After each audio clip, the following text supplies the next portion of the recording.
Hello everyone, just give you a quick recap of last week's market and what's upcoming this week and how we're looking overall in the month of April.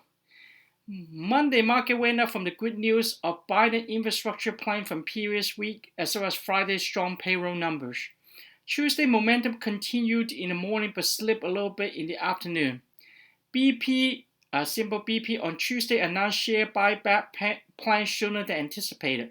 The energy major expected to hit its $35 billion net debt target in the first quarter of 2021, earlier than expected.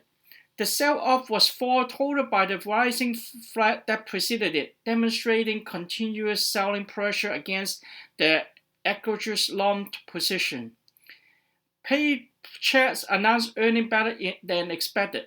The TSX reported a 7.37% uptick in the first quarter of the year, propelling it to rank 34th among the 92 global market index. These two cannabis stocks in particular, symbol APHA and symbol OGI, were top performers. There was some selling pressure as the S&P 500 reached record highs Tuesday. Technology and energy stocks slipped with investors waving optimism on the global recovery against the recent rally that some say has pushed stock into overbought territory. The market also helped with the US 10-year slip below 1.7 core yields Tuesday. Tesla, symbol TSLA, however, struggled to get going after racking up a 6% gain on Monday as investors digest a bearish note from Roth Capital. On Wednesday trading session, Royal Caribbean, symbol RCL, Carnival, symbol CCL, and Norwegian Cruise Line, symbol NCLH, widely late on Bloomberg report that the Center for Disease Control Prevention recommended that cruise will resume this summer with certain restrictions. Dow Industrial Average was up 16 points, while Nasdaq was down 9.54 points, with S&P 500 up 6 points.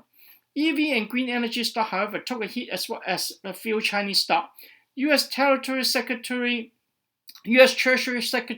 Janet Yellen has called on government to consider adopting a minimal global corporate tax rate in an effort to deter U.S. companies from relocating amid the Biden administration's upcoming corporate income tax hike. The number of people filing initial claim for jobs benefit rose to 744,000, defying expectation for a drop of 680,000.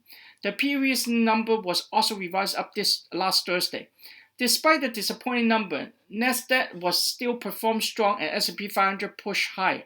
Chinese largest e-platform company Tencent, symbol TCEHY, stock tumbled more than 3% after one of the owners dumped billions worth of shares in the market.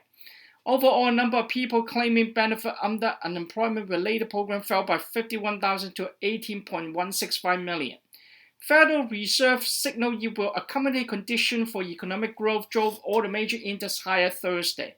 We're getting a new contract from defense. Microsoft is closing in a $2 trillion market capitalization. JP Morgan, symbol JPM, was higher, while Citigroup, symbol C, and Bank of America, symbol BAC, remain below the flat line. Bank stocks staggered as long-term treasury yield have been backing off 14-month highs. Gold rose 0.6% to 1,753.2 per ounce. Long-dated U.S. Treasury yields fell, with the 10-year yield down at 1.647%. Western Texas Intermediate crude lost 1% to trade at $59.23 per barrel. Beyond Meat could soon be joined by another alternative meat company in the public markets, with Impossible Food exploring IPO at $10 billion valuation.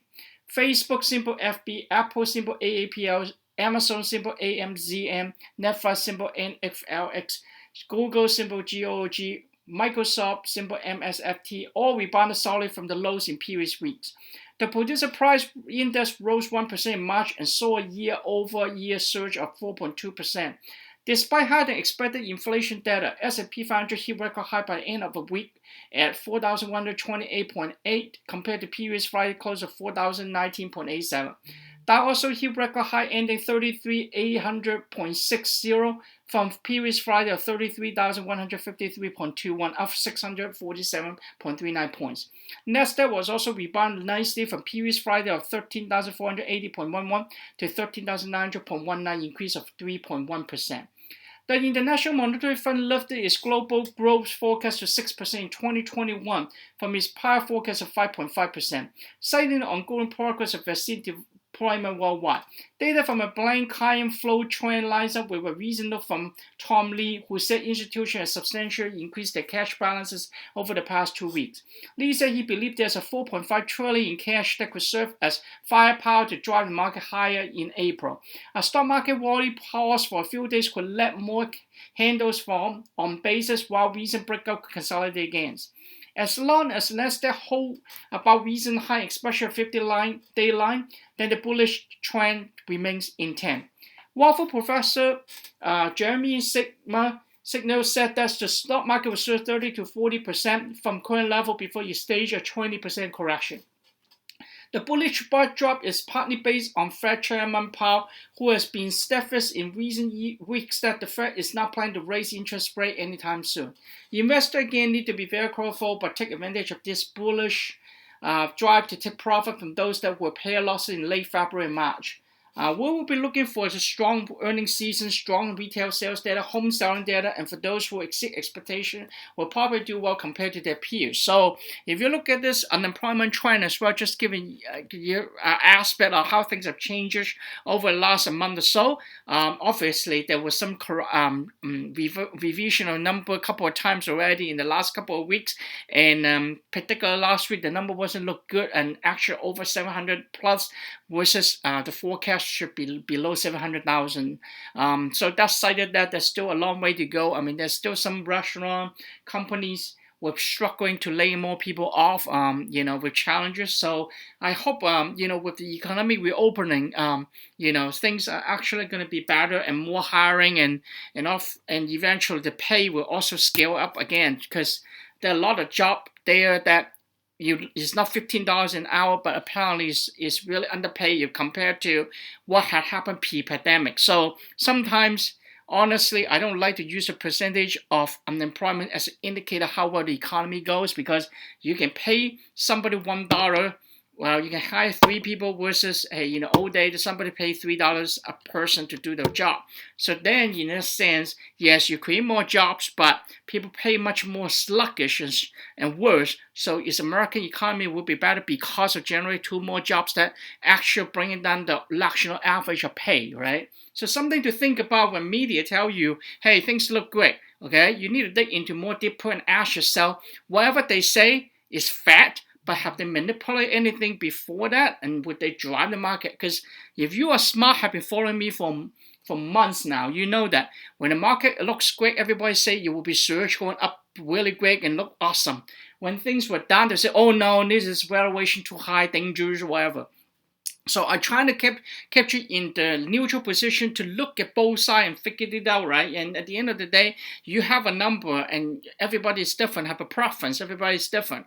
So you got to look at what you do. But I do optimistically thinking last month, if I predicted correctly, April will be the month that going to be strong and go up. So which right now the index does tell you that, right? Whether individual stock you bought go up or not, that's a different story. So you do have to make sure that you do find ways to look at the opportunity to reposition your portfolio, get ready to buy other stock that will remain strong for the year, sell the stock that you kind of hitting the dipping point or actually make money off of it. And I will give you an update on portfolio at different videos. Stay tuned. And again, I hope April should be a pretty good month. If Nasdaq continue to go up, which with basically buying confidence, put it that way, and if the yield curve remains below 2%, I would say, or 1.8%, because there should be no surprise in the yield curve will go up, inflation will go up. Everybody and every investor, everybody pricing into the model know that. So the question you argue is, whatever we're evaluating valuation, looking stock good to buy, and you look at FANG, actually Facebook had even hit a record high 52-week. April have rebounded to 128 or $130. Microsoft actually hit 52-week high now, almost 300. Well, very high numbers. I forgot what it is, but so you got my point is to really look at this, and then in the EV stock is a little bit struggle at this point, but you can look at Tesla and think about Bitcoin, right? So all these kind of connect them together with the dot, and you will see where you're supposed to go in the in the month of April and how you position yourself after that. Have a nice and wonderful day. I will keep you posted next week.